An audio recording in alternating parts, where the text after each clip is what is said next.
Демократскиот сенатор од Њу Џерси Боб Менендес се соочува со серија федерални обвиненија поврзани со корупција, меѓу кои обвиненија дека примал мито за да збогати тројца бизнисмени и да ја обезбеди корист на владата на Египет, а истовремено помогнал да се решат правните проблеми со кои се соочувале со работници на неговата сопруга.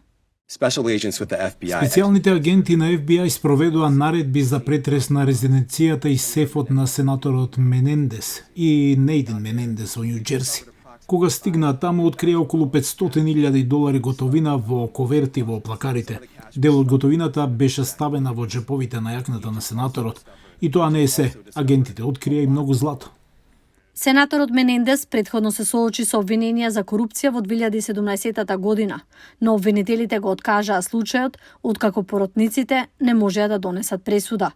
Сенаторот жестоко негираше неговото обвинение, но тоа не е изненадување за жителите на Њу Џерси.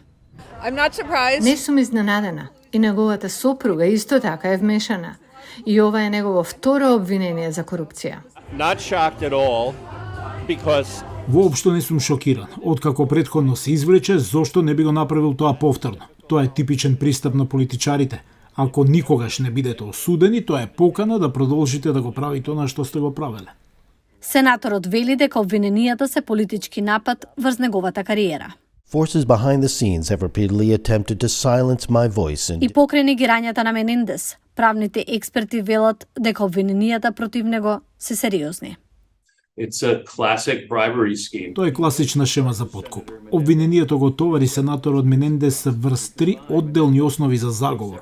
Кога се комбинираат, сенаторот Менендес се соочува со вкупна законска максимална затворска казна од 45 години затвора. Каменстин вели дека сепак, дури ако сенаторот биде прогласен за виновен, вистинската казна можеби нема да биде толку строга.